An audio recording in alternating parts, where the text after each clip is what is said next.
Salut à vous, c'est Mickaël Pinto, bienvenue sur ma chaîne Vie tes rêves. J'espère que vous allez bien, que vous avez la forme. Aujourd'hui, j'aimerais aborder un thème par rapport à l'information, aux sources d'information. Je pense qu'il est de plus en plus difficile de trouver ce que l'on cherche et la qualité que l'on exige actuellement sur Internet. Voilà, donc je vous ai ramené quelques conseils et quelques astuces par rapport à ce petit problème. Voilà, c'est le thème du jour. Allez, c'est parti.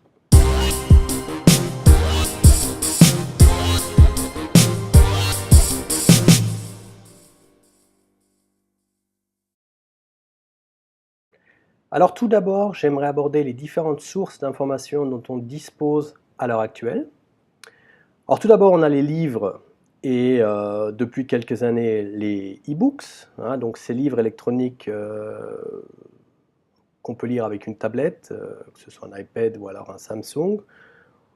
Par rapport à ces livres et ces e-books, je pense qu'il est beaucoup plus facile à l'heure actuelle, sans avoir une boîte d'édition, sans avoir énormément de talent, de sortir un bouquin. Ce qui est bien, je pense, il faut savoir en profiter et puis apporter ce qu'on a à dire. Du moment qu'on a du contenu et qu'on est satisfait avec ce qu'on livre, je pense qu'il n'y a pas de raison qu'on ne se lance pas dans par rapport à cette source d'information, si vous voulez. Ensuite, du côté droit, on a les écoles et les universités. Je pense que c'est là qu'on apprend dès le départ au maximum qu'en tant qu'enfant, hein, que ce soit à l'école, et ensuite après au collège, au lycée, à l'université, à la fac. Et puis pour ceux qui ne font pas d'études, je pense qu'il y a la possibilité, enfin qui ne font pas d'études, c'est pas ce que je voulais dire, mais tous ceux qui ne sont pas encore sûrs de vouloir faire des études, il n'y a pas que les bancs de la fac, les bancs de la fac ou les bancs de l'université sur lesquels on peut s'asseoir. On peut très bien faire appel à des universités à distance. À l'heure actuelle, bon, ça existe depuis déjà quelques années, hein, mais ensuite il y a ces nouvelles plateformes, ces nouvelles sociétés qui ne font pas partie de l'éducation nationale, mais qui vous proposent en fait des logiciels, et puis, enfin pas des logiciels, mais une plateforme sur lesquelles vous pouvez faire des études en ligne et à 100% en ligne par rapport à des cours, que ce soit dans la programmation, que ce soit dans le management, que ce soit dans l'ingénierie. Il y a beaucoup de thèmes qui sont proposés par ce genre de société par rapport à ces plateformes. Et je pense que là, on va avoir affaire à un boom dans les 5 à 10 prochaines années, j'en suis sûr. Ça, j'ai eu l'information par rapport à des spécialistes des spécialistes que je côtoie, que le milieu de l'éducation, c'est un milieu qui est très en retard et qui, justement, par rapport à ce retard, est vraiment dans le focus de pas mal de sociétés, donc de programmation et de création de logiciels. Et je pense que là, on aura énormément de nouveautés ces prochaines années. Voilà. Ensuite, on a en bas à gauche les supports des médias standards, donc les journaux enfin les journaux et la télé, en fait, si vous voulez, et puis qu'est-ce que je raconte? Leur site internet, donc pour vous informer au jour le jour, LCI, les boîtes comme NBC, bon, je parle de boîtes internationales bien évidemment, NBC, qu'est-ce qu'on a encore, la BBC, donc il y a énormément de chaînes d'information standards, internationales, qui proposent énormément de sources d'informations sur Internet et qui, donc à côté de leur support papier, ont commencé depuis maintenant une bonne dizaine d'années, une quinzaine d'années pour les précurseurs, à comprendre que l'Internet est vraiment nécessaire pour pouvoir atteindre les nouvelles générations et les générations modernes, comme ma génération, les gens qui sont vraiment aptes et vraiment intéressés par tous ces supports informatiques, à vraiment leur proposer un autre support que le support papier, en fait, si vous voulez, quoi. Le seul problème que je vois par rapport à ça, c'est surtout le problème de la qualité, parce qu'il n'y a pas que ces boîtes de médias, en fait, si vous voulez, hein, ces grandes chaînes, donc les chaînes de télévision qui font de l'info comme aux 13h ou aux 20h, enfin du moins c'est les horaires que je connais en France. Eh bien ces boîtes-là sont bien évidemment contrôlées. Je donne mon avis direct parce que c'est ce que je pense. Je pense que c'est des boîtes qui sont générées générées, contrôlées, filtrées par les grandes sociétés, par les grands lobbies. Je ne veux pas rentrer trop dans les détails, c'est pas le but de la vidéo, mais je pense qu'à force de l'avoir dit dans certaines vidéos, vous connaissez mon avis là-dessus. Je ne suis pas télé, j'aime bien m'informer, mais vraiment m'informer de manière, ouais, de m'informer sur les trucs qui m'intéressent et pas entendre tous les jours que c'est la galère partout, c'est la guerre partout, tout va mal, ceci, cela. Et ben, ouais, voilà. Donc c'est pour ça que je pense qu'il y a un problème de qualité. Où est-ce que je peux trouver les informations dont j'ai besoin et est-ce que je suis sûr que ce soit vraiment les informations réelles et pas les informations falsifiées. Voilà. Ça, c'est un problème qu'on a à l'heure actuelle. C'est pour ça que je vous ai mis ça. Je pense qu'on a un problème de qualité par rapport à ces supports ou ces sources d'informations. Ensuite, à droite, on a ces fameux spécialistes dont je fais partie en sorte, en fait, si vous voulez. Hein. Dans certains domaines, je suis un spécialiste, pas dans tous les domaines, bien évidemment, mais dans les domaines que je gère, que ce soit ouais, dans le consulting, comme on dit, ou alors dans le conseil en gestion, en informatique, dans la gestion d'entreprise, de business, de management. Je pense là vraiment être à la hauteur. Donc je suis un spécialiste. Donc je fais partie de ces gens qui sont là et qui mettent à disposition d'autrui leur savoir. Mais bon, je pense qu'à l'heure actuelle, tout le monde est appelé vraiment à pouvoir le faire et parce que, bien évidemment, il y a beaucoup qui vous font des fausses promesses en vous disant, écoute, tu pourras gagner beaucoup d'argent en ayant besoin de ne savoir très peu, et ceci de manière très très rapide, et pour moi c'est du mensonge. Gagner de l'argent très rapidement ne savant rien, en ne sachant rien et en ne pouvant rien faire, et ceci de manière rapide, pour moi c'est du mensonge. Ça n'existe pas, mais il y a des tas de gens et des tas de gens qui vous proposent des formations pour être le meilleur sur YouTube, pour être le meilleur dans l'e-commerce, dans les shops en ligne, ceci, cela. Pour moi, ça n'a pas de sens. Je pense qu'il faut faire énormément de choses pour y arriver. Il faut avoir le maximum de connaissances, il faut avoir le maximum d'expérience. Et pour atteindre ça, il faut faire le maximum, quoi, tout simplement. Donc il y a énormément de problèmes à l'heure actuelle, je pense. Il y en a de plus en plus qui se disent bon, bah, je vais me lancer, je vais faire mon petit truc. Soit, c'est bien, j'ai pas de problème avec ça, mais je pense qu'il y a énormément de merde, énormément de fausses promesses, énormément de gens qui vous racontent du blablabla bla bla et qui en fait vous livrent pas du contenu. Hein. Comment je peux arriver à faire ce que je veux faire et par quels moyens. Hein. Donc des outils, des astuces, des conseils. Et là, je pense qu'on a un problème de qualité par rapport à ces spécialistes en ligne, dont je fais partie, mais je pense livrer du contenu, et si ce n'est pas le cas, bah, dites-le moi. Non, je pense que là, j'ai besoin de feedback, de retour. Si ce n'est pas la qualité et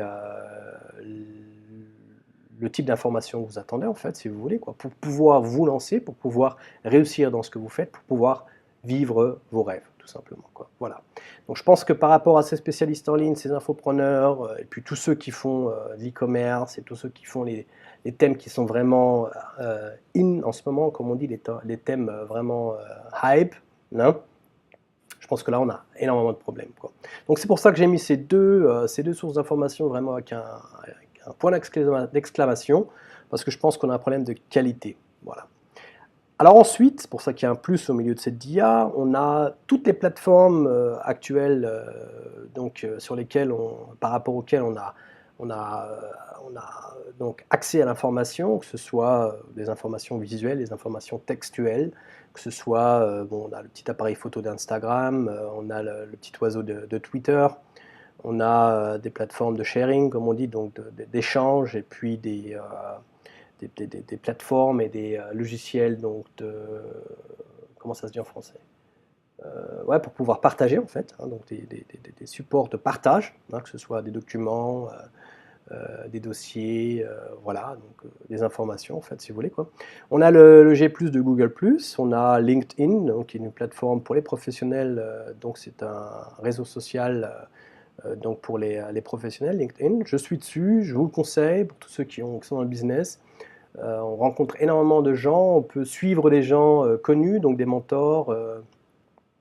Moi, j'ai beaucoup de contacts, des gens donc, avec qui je fais des affaires depuis des années, mais je suis des gens comme Tim Ferriss, Kiyosaki, ou alors Anthony Robbins, et puis tous ceux que j'aime bien. Voilà, je ne vais pas tous les nommer, mais voilà, c'est une bonne plateforme pour pouvoir faire du business et puis être toujours à la page par rapport à ceux qu'on apprécie et ceux qu'on admire quoi, et qu'on prend comme mentor.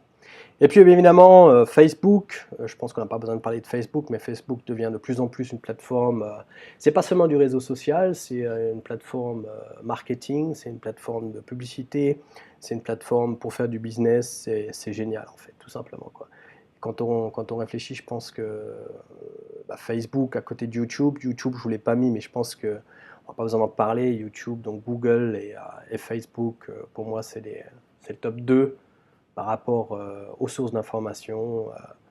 Et puis les grands de ce monde qui s'imaginent, enfin les anciens de ce monde qui s'imaginaient toujours à la tête de l'information, eh ben, ils n'ont rien compris, quoi. Je pense que c'est ces nouveaux supports, ces nouveaux réseaux sociaux qui sont beaucoup plus importants et qui grandiront l'avenir. Pourquoi? Parce que tout le monde est libre de s'exprimer, de dire ce qu'il pense, ce qu'il a envie. Et puis voilà, c'est pour ça que du côté droit, on a vraiment les nouveaux types de sources d'information et c'est ce que je voulais vous montrer par rapport à ça. Bien évidemment, là aussi, on a un problème de qualité, on a un problème de quantité. Hein, je pense il y en a de plus en plus des sources d'information sur ces sources d'information elles-mêmes, parce que YouTube, c'est une source d'information, oui, on peut apprendre énormément, mais il y a énormément de fournisseurs et on a un problème de qualité parce que tout le monde s'y met, tout le monde fait ce qu'il pense être juste. C'est bien, j'ai pas de problème avec ça. Mais après, c'est pas une parole de la Bible, hein, donc voilà, on ne peut pas se fier à 100% sur ce que les gens disent. Et moi, c'est ce que je dis tout le temps, je vous donne mon avis, mais je ne dis pas que c'est comme ça que ça fonctionne, je vous dis que c'est la manière dont je fais les choses. Voilà.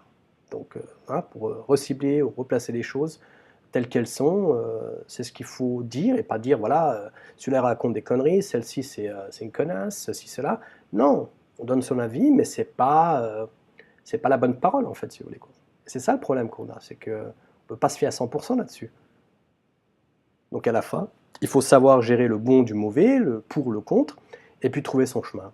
Donc les problèmes qu'on a, je pense que y a une manière de pouvoir les gérer, donc c'est ce que je vous montre sur cette nouvelle DIA. Comment gérer ces problèmes de qualité et de quantité? Moi, ce que je fais, j'utilise quelques conseils de cette photo qu'on a sur le côté droit, hein, How to spot fake news.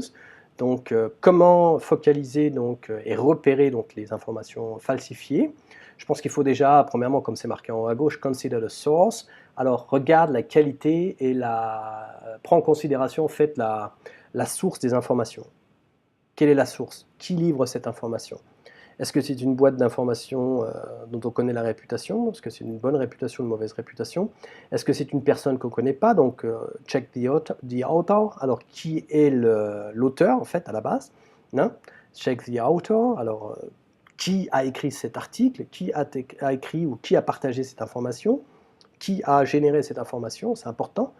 Regardez la date aussi, depuis quand cette information est donc sur le marché. Est-ce que c'est une information actuelle ou alors est-ce qu'il y a une information qui est beaucoup plus ancienne? Vous savez très bien qu'à l'heure actuelle, on consomme tellement rapidement, de manière rapide des informations que, eh bien, en fait, ce qui était à la une hier ne l'est plus aujourd'hui, malheureusement. Bon, fut un temps, moi j'ai grandi avec les journaux, comme je disais tout à l'heure, ou alors avec la télé, on parlait pendant 3-4 jours des mêmes informations. C'était vraiment un truc, tremblement de terre, ou vraiment ou alors une bombe qui explosait quelque part, malheureusement, ou alors la guerre, on vous en parlait tous les jours, et ça parlait, ça parlait, ça parlait, ça racontait.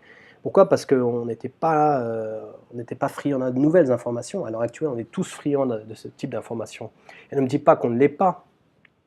Parce que si on ne répondait pas par rapport à cette offre, hein, si on ne générait pas cette demande, il n'y aurait pas cette offre en masse de qualité de merde et d'informations et de consommation. Voilà.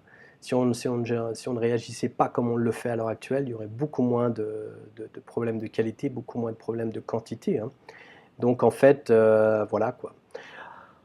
En haut à droite, read behind, donc lisez entre les lignes, lisez ensuite ce qu'il y a en dessous des grands titres, les main titles, comme on dit, ou alors les subtitles, hein, donc les grands titres des informations doivent être de plus en plus petits et de plus en plus, avoir de plus en plus d'impact. Bon, je pense que dans le rédactionnel, ça a toujours été un truc. Comment je peux attirer donc les lecteurs? Eh bien, je pense que c'est devenu de plus en plus l'élément numéro un sur lequel on se focalise. Et je pense que c'est un problème parce que c'est la manière dont on s'exprime à l'heure actuelle sur Twitter, c'est la manière dont on s'exprime sur YouTube, la manière dont on s'exprime sur Facebook. Enfin, YouTube beaucoup moins parce que c'est un support visuel, mais au niveau textuel, c'est un problème que moi je rencontre dans le business tous les jours par rapport aux emails, hein, donc les courriers électroniques comme on dit. Pourquoi? Parce qu'en fait, on écrit d'une manière beaucoup moins rédactionnelle qu'on aura pu l'apprendre à l'école. On écrit des petites phrases, on n'écrit pas en bon français, on ne réfléchit pas par rapport au sens de ce qu'on écrit. Est-ce que j'ai une phrase avec un français soutenu, ou alors est-ce que c'est comme on l'écrit en SMS ou en texto, si vous voulez, quoi. Donc c'est vraiment, on a un problème au niveau de la communication. L'émetteur a un problème au niveau de la communication, alors il communique de manière vraiment minable, en général, hein, je ne dis pas que c'est tout le temps comme ça, mais il y a énormément de problèmes au niveau de la communication, et le récepteur, en fait, ne comprend pas très bien ce que l'émetteur a voulu dire, en fait. Donc il y a des problèmes de compréhension, il y a des problèmes de communication, il y a des problèmes de qualité, il y a des problèmes de quantité, à l'heure actuelle. C'est les problèmes qu'on a, et il faut savoir gérer avec ces problèmes-là. Je vous ai donné quelques conseils par rapport à ça. Ensuite, comme je vous disais, donc, lisez entre les lignes, lisez le titre, mais lisez le contenu du document, de l'article. Pas seulement lire le titre. Bien souvent, quand on lit le titre et qu'on lit le contenu, on se rend compte que des fois, ça n'a rien à voir avec le reste. Pourquoi? Parce que c'est des titres aguicheurs, on vous attire. Ça, c'est pour ça que je disais tout à l'heure YouTube. YouTube, c'est un très bon exemple pour vous montrer ce que les gens font. Pour attirer les gens qui cliquent, donc avoir des clics et avoir des followers, qu'est-ce que font les gens? Eh bien, ils font des fausses promesses, ils vous racontent des trucs dans le titre qui n'ont rien à voir avec le contenu. Et à la fin, vous cliquez dessus, et puis voilà, vous avez cliqué. Dès que vous avez cliqué, donc la personne a un clic. Même si vous arrêtez 10 secondes plus tard, bon, c'est pas tellement bien pour les statistiques qui sont derrière, hein, YouTube analyse ce genre de choses. Mais un clic, c'est un clic, quoi. Donc voilà, c'est pour ça qu'il y a des vidéos qui ont des millions et des millions de clics. Pourquoi? Parce que c'est des fake news, ou alors c'est des trucs vraiment bidons où les gens pensent que voilà, ils pourront attirer le peuple et les followers par rapport à ce genre d'informations falsifiées. Ou alors vraiment bidonne. Voilà.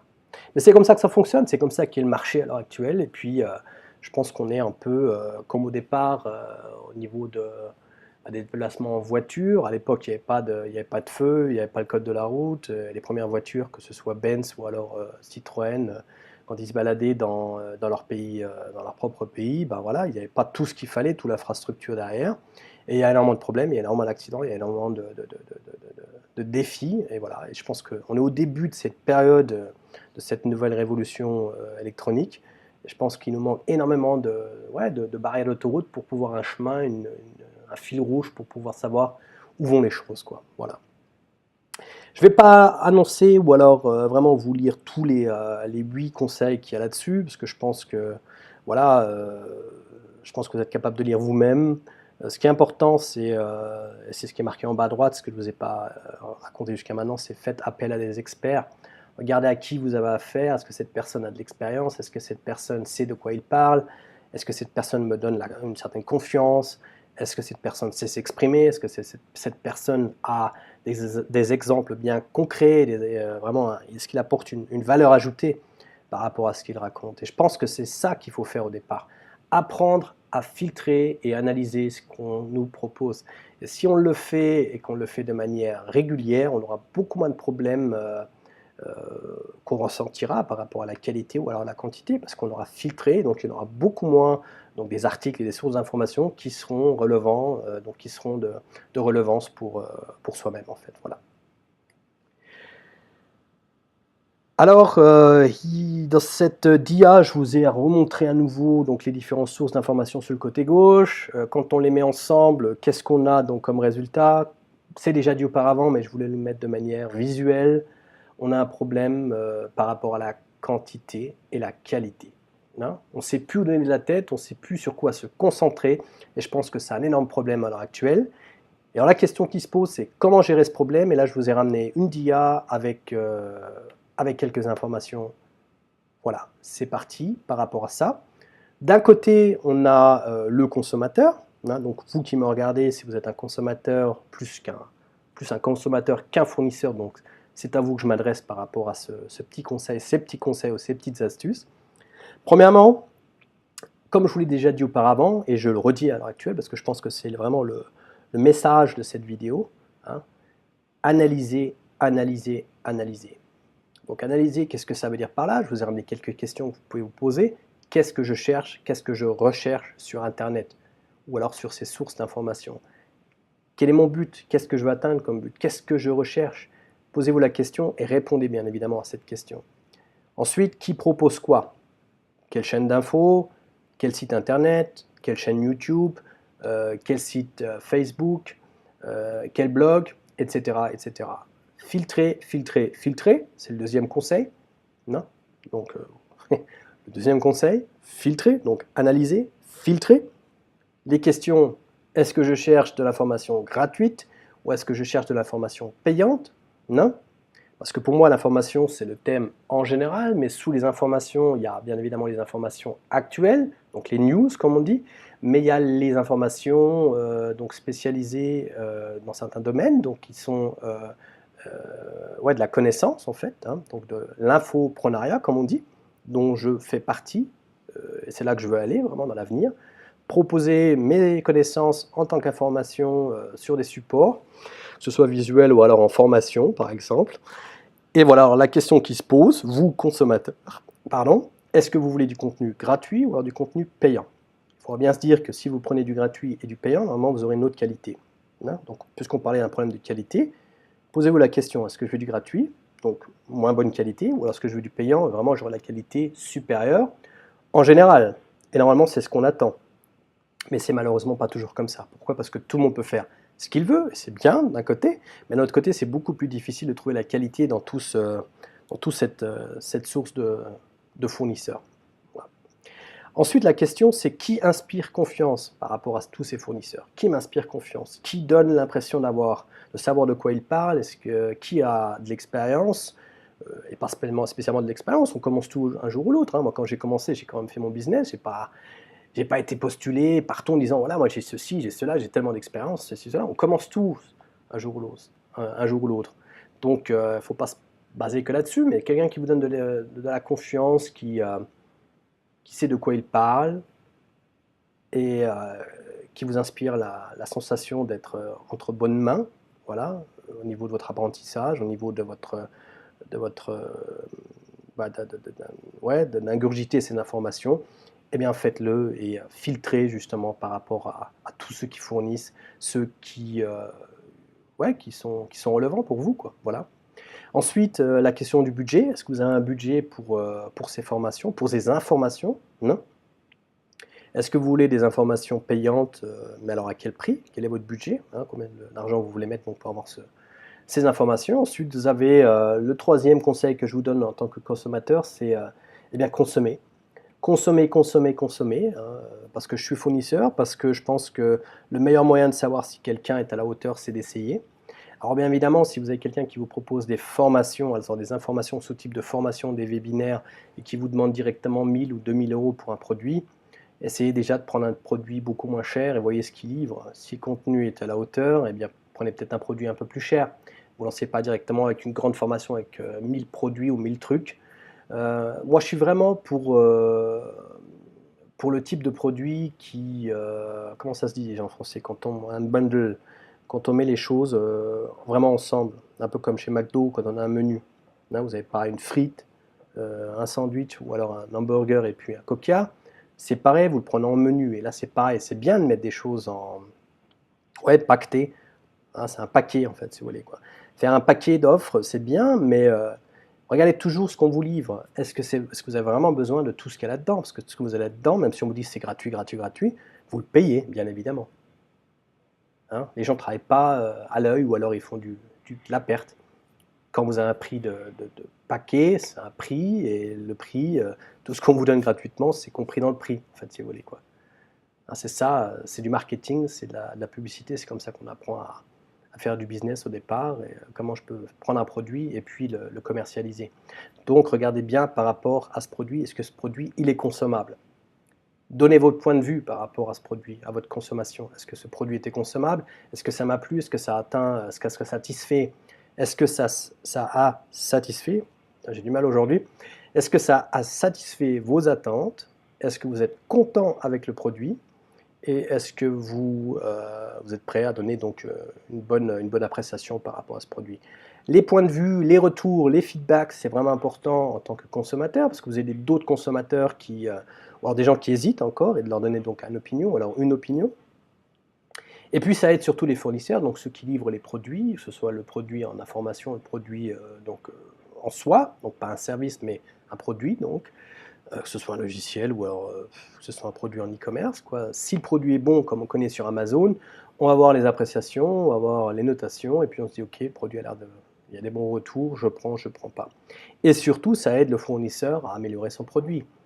Donc je pense que c'est le mot idéal pour maintenant passer donc, à la vision du fournisseur. Donc vous qui me regardez, qui êtes fournisseur, eh bien écoutez, tout d'abord analyser le marché, fixer les types de produits ou les produits que vous aimeriez avoir, l'image que vous aimeriez communiquer, à quoi doit recevoir à quoi doit ressembler votre produit, et puis aborder le thème de la distribution. Comment voulez-vous mettre votre produit sur le marché? Est-ce que vous voulez le mettre par rapport à une plateforme e-commerce? Est-ce que vous allez utiliser une plateforme connue en ayant votre page de landing, comme on dit, donc d'atterrissage, où les gens avec un lien donc atterrisseront,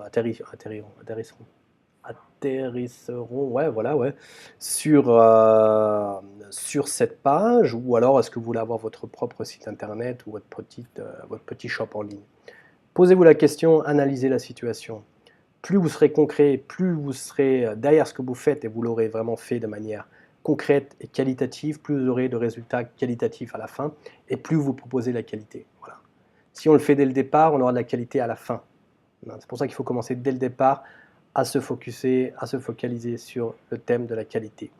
Ensuite, on a le thème du modelage, ou alors de la conception en fait, si vous voulez. Donc modeler, conceptionner donc votre produit et puis tout ce qui tourne autour de votre produit. Quel est votre groupe cible? Donc c'est du marketing. À quoi doit ressembler le prototype? Qu'est-ce qu'il y aura comme fonction? Qu'est-ce qu'il y aura comme processus, comme on dit? À quoi doit ressembler donc la réalisation? Réaliser et réagissez ensuite. Donc c'est le troisième conseil que je vous donne. On avait analysé, modelé, conceptionné, et ensuite réaliser et réagissez. Réaliser, est-ce que votre produit, donc réaliser, c'est bien évidemment, vous créez votre produit, vous avez votre prototype et vous faites un lancement sur le marché, bien évidemment. Regardez les retours des consommateurs, est-ce que votre produit est consommable? Quels sont les points de vue qu'on a donnés sur votre produit? Apprenez au maximum par rapport au retour. Reprenez ces informations, ces critiques par rapport à la conception, à la modélisation, refaites des tests, faites des lancements, regardez les retours et regardez que vous vous améliorez tout le temps. Si vous livrez de la qualité, je ne peux que le répéter, vous aurez des bons retours et vous aurez des clients satisfaits, donc des consommateurs satisfaits. Les points de vue sont importants, comme je viens de le dire, mais les erreurs à éviter. Donc, en ayant eu des retours, vous voyez les erreurs que vous avez faites. L'erreur est humaine. Point. Tout le monde fait des erreurs. Quand on se lance, on fait des erreurs, mais il n'y a qu'en faisant des erreurs qu'on apprend. Ça, je l'ai déjà dit dans pas mal de vidéos. Faites des erreurs, apprenez de vos erreurs. Regardez quelles sont les erreurs que vous devez éviter à l'avenir. Si vous rentrez une fois dans le mur, pas de problème. Vous vous relevez, vous repartez. Si vous rentrez à nouveau dans le mur, dans la même situation, désolé, quoi. C'est que vous n'êtes pas apte à faire ce que vous essayez de faire, tout simplement, quoi. Voilà. Donc en fait, je récapitule. Donc pour le consommateur, analyser, filtrer, consommer, et donner des retours par rapport à votre consommation. Et pour les fournisseurs, ou alors le fournisseur, pour vous mesdames bien évidemment aussi, il n'y a pas que la gente masculine qui est abordée par ce thème, bien évidemment. Mesdames, messieurs, analysez, modelez, conceptionnez, réalisez et réagissez en conséquence. Analyser, modeler, réaliser, réagir. Voilà. Et bien voilà, on est à la fin de cette vidéo, j'espère que le contenu vous a plu. Il s'agissait donc du thème comment s'informer de nos jours et comment gérer ces petits problèmes au jour le jour que l'on rencontre par rapport à la qualité et la quantité. Je vous ai donné des conseils donc, par rapport à ça en étant consommateur ou alors fournisseur, parce que si le fournisseur livre la qualité, je pense que le problème est là, on a un problème de fourniture. La fourniture n'est pas à la hauteur de ce qu'attend le consommateur, donc c'est un problème au niveau des fournisseurs. Mais vous, les consommateurs qui me regardez, donnez la qualité, ou alors faites, voilà, communiquez la qualité que vous attendez par rapport aux produits que vous consommez, faites-le savoir aux fournisseurs, et je pense qu'il y aura beaucoup moins de problèmes à l'avenir. On est au départ, on fait notre chemin peu à peu, comme on le fait ensemble, hein, sur la route, sur cette aventure. Je vous remercie pour votre attention. Si vous n'êtes pas encore abonné à ma chaîne, eh bien faites-le. Si vous connaissez des gens qui pourraient être intéressés par ma chaîne, eh bien faites tourner le contenu, l'adresse, mes coordonnées, ce soit sur YouTube ou alors sur Facebook aussi. Ah, parce que j'ai une chaîne sur Facebook, bien évidemment. Vie tes rêves, Michael Pinto en un mot. Vie tes rêves, Michael Pinto en un mot. Voilà, c'est comme ça que je suis joignable sur Facebook. Je vous remercie à nouveau pour votre attention. À bientôt. Et puis, si on ne se revoit pas avant Noël, il y aura du contenu avant Noël, bien évidemment, de ma part. Mais si on ne se voit plus, je vous souhaite de bonnes fêtes de fin d'année, bon Noël, bonne année. Amusez-vous bien, prenez soin de vous, bossez sur vos objectifs pour atteindre vos rêves. Allez, à bientôt. Ciao.